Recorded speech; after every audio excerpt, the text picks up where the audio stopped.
You know it was very dangerous for you to come here. For, someone like you. Because I'm an insect? Yes, I know.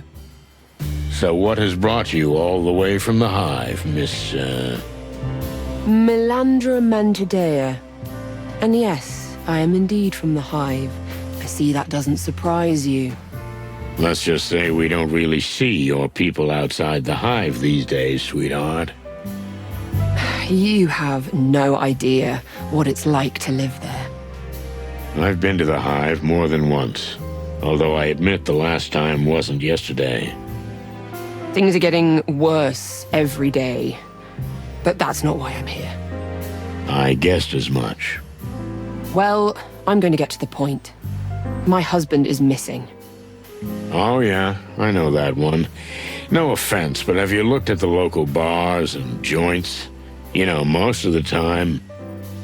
No, you don't understand. He's... dead. You mean he's missing and declared dead? No, he was already dead when he disappeared. I'm afraid I'm losing the thread, and I haven't even picked it up yet. It must be my age. So, how was this again? You might want to sit down for this. Listen, sweetheart, let's not drag this out, because the curiosity is killing me. And my lower back, too.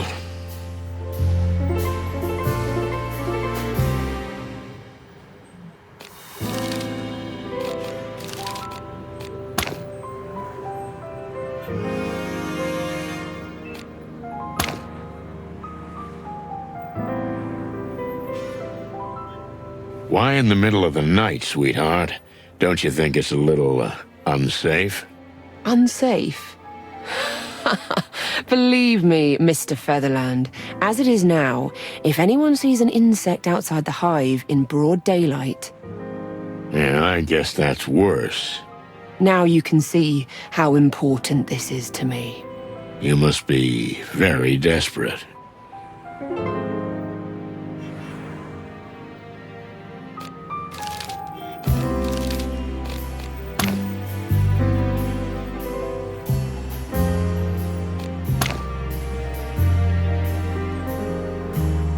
So, are you ready? I'd like to dig a little deeper. It's not too painful, most of the time. Go on. That's why I'm here, Mr. Featherland. Melandra dared to come here alone, so she's a strong and upright gal. Breaking her certainly won't be easy, but maybe she'll open up to me if I approach her gently. Break or open. Either way could lead to success, as long as I don't fall flat on my face. Let's start at the beginning, with your husband. Milo Masterson. Yeah. Wait a minute. Masterson? You mean you didn't take your husband's name? Don't get me wrong, I loved him very much. But in our family, women don't usually do that. It's our way of keeping more of our independence. I get it.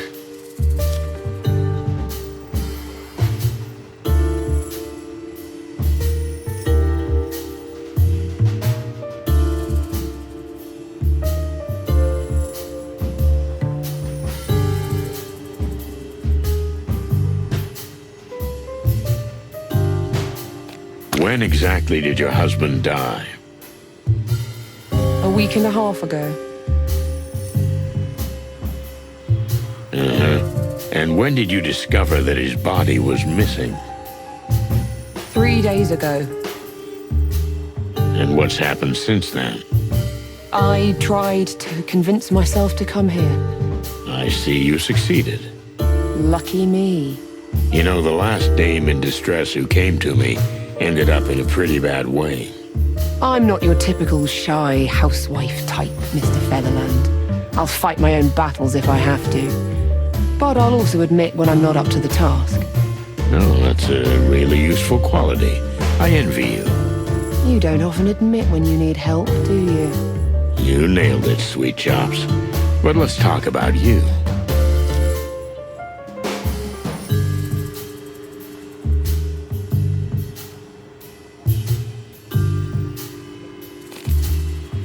you tell me what your husband died of?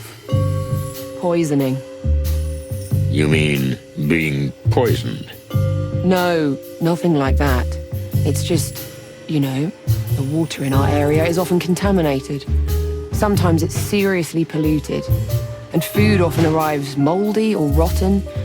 You know, as they say, the road to the Hive is long. Has anyone investigated this poisoning? Not that I know of. No official report was ever filed. There was no autopsy, no police investigation. We just buried him. It's what we do usually. Clucking hell. I'm a little surprised that you're upset about it, but I'm glad. That's how I know I'm in the right place.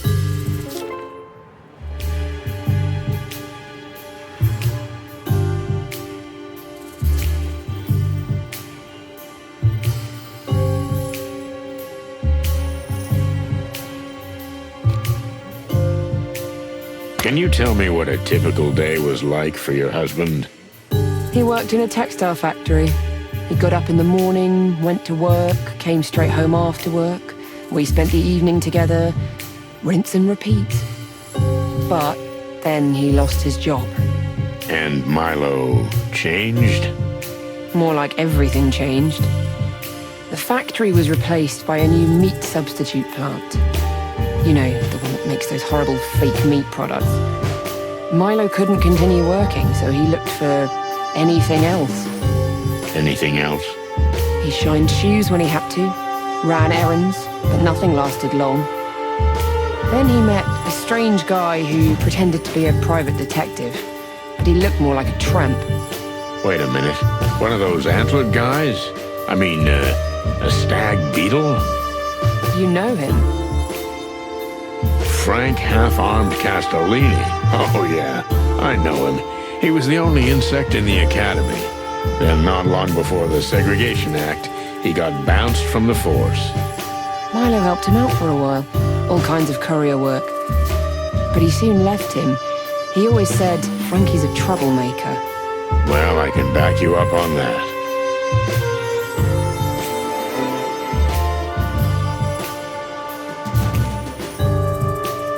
Well, wait a minute. Why didn't you go to Frank instead of me? This Frank was a strange, creepy guy. Scattered, dirty, like a bum. I knew Frank a long time ago. He's a strange one, all right. But he's an exceptional detective. I'm sure he is, Mr. Featherland, but I still wasn't happy about Milo hanging around him. Afraid he'd be dragged into some murky business? I was almost sure of it. I felt it in my antennae. I often sense things like that. Is that why you came to me? You want me to look into Frank? I want you to find out what happened to my husband's body. That's all I want. Nothing more, nothing less.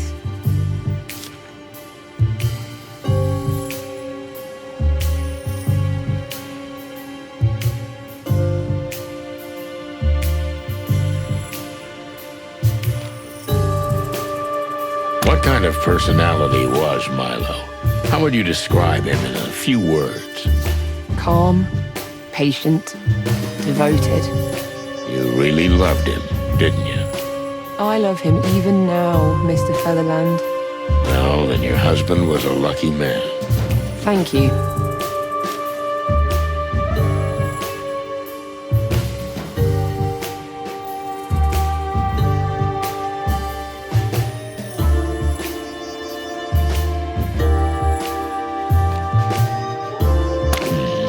Did he tell you exactly what he did for Frank? Never in detail, just that he was a kind of errand boy.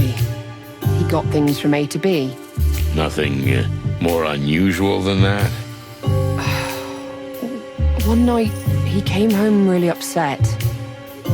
After that, he never went to Frank's again.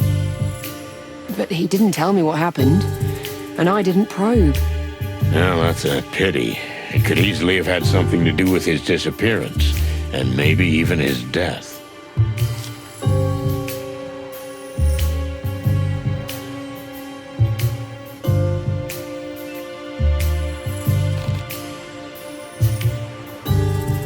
Do you really feel it's worth risking your own life? Very much so, Mr. Featherland. My husband's body is missing. I wouldn't have wanted a funeral because we should have cremated him in the name of the Great Light, but... But you didn't. Why? We left the path of the light to better fit in with the animals. Mostly because of me. So you feel it's partly your fault? Of course I do. I have a soul, Mr. Featherland. And my husband's soul can never rest in peace. I think I understand. Sort of.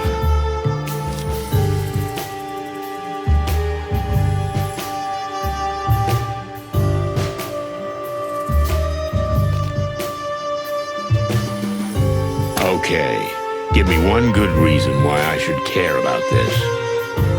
Look, I can't pay you much, but... It was never about the money. But I'm still a cop. I don't do... You're saying you don't do private investigations? Not what I heard. Rumor is, when the Wessler Empire... Oh, let's not dwell on the past. This is a different kind of case. Because of the Hive, right? So you won't take the case? Well... maybe. So, you've been looking into this all on your own? I had no choice. I searched the cemetery, but I didn't find a soul. There's an old bug working there. His name's Uncle Joe, kind of a local legend. Almost everybody knows him.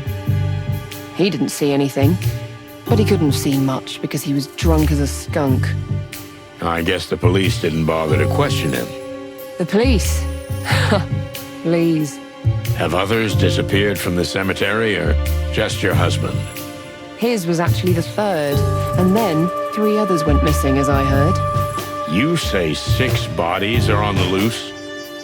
Don't put it that way. But yes, that's what I know. And this, Uncle Joe fella, what else do I need to know about him? When I talked to him, he was scared. I guess he was either beaten or threatened, probably both. Well, thank you for answering my questions, Missy.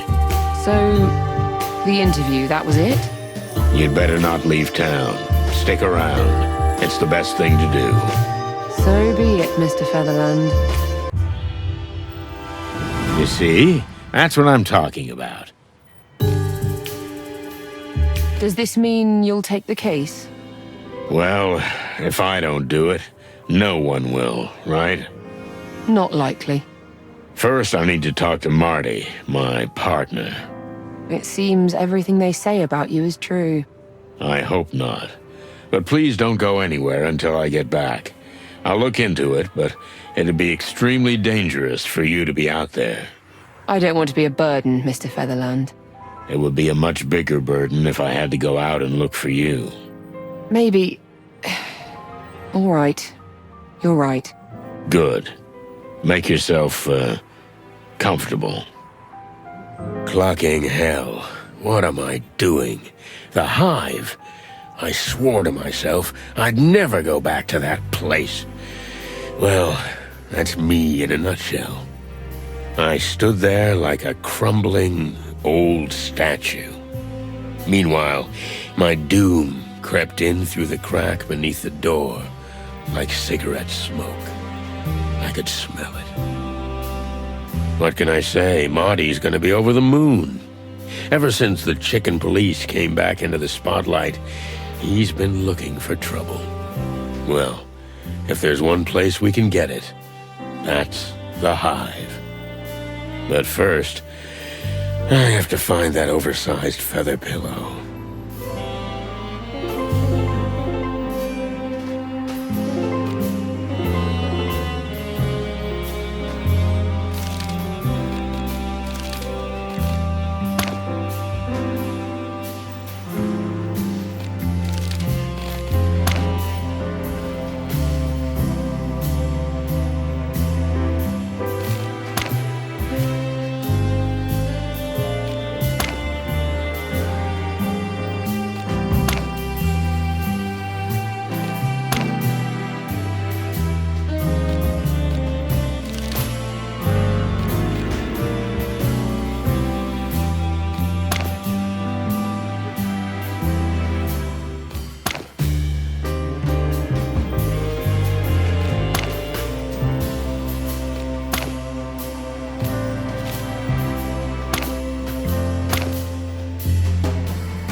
Let's see.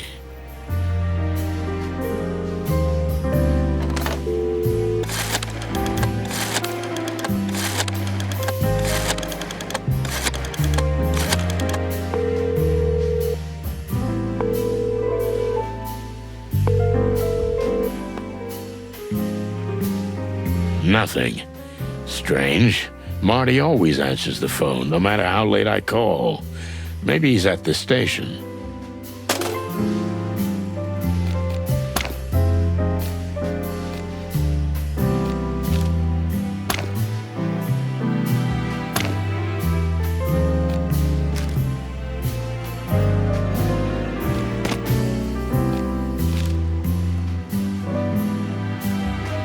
Let's see.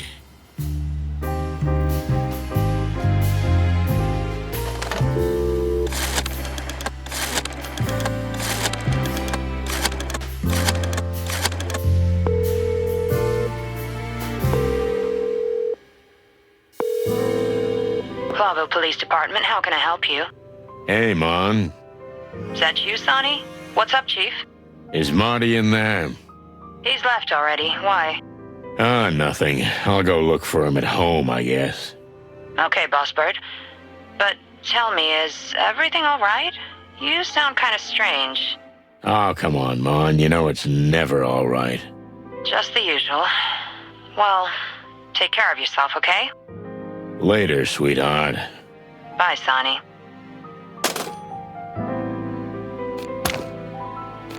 Is there a problem, Mr. Featherland? No, nothing. Just, my partner. Look, if this is becoming a problem, then maybe... No, nothing like that. I'll have to look for him. I'd probably better go see him at home. I see. Well, then I hope you're successful. Yeah, me too. I was ready for the big journey around the wilderness. But a mysterious woman in a hood came to ruin everything. Sound familiar? And she came straight from the Hive, fellas, with a case that looked like straight suicide. Did I take it? Clark, yes, because that's me. The perfect schmuck.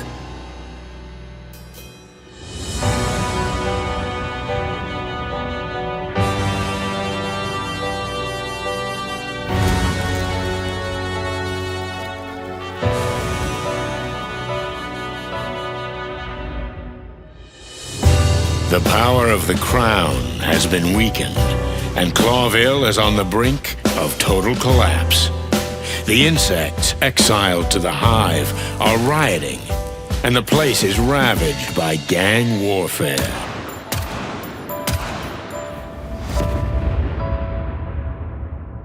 The city has always crawled with crime and filth, but now it's worse than ever. And what do? I jump right in. Now all I had to do was get Marty, my partner, to back me up. But he strangely refused to pick up the phone. I wonder what could have happened to him. You can't do this to me. You just can't.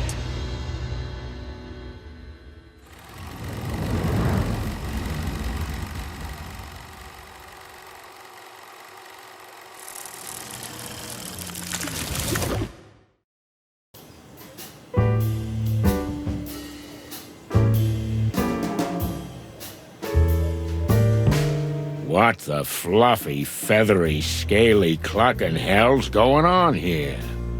Hey, buddy, you all right? You hear me, honey? That's not how this works. No, it's not. Yeah, Marty. Hello, Marty. I've been drinking, right? That I'm drunk? Huh? Marty. Hey, partner. Hey, buddy. Oh, goddamn featherhead. Tearing me apart, Laura! Oh, no chance. I've got to get him out of this state somehow.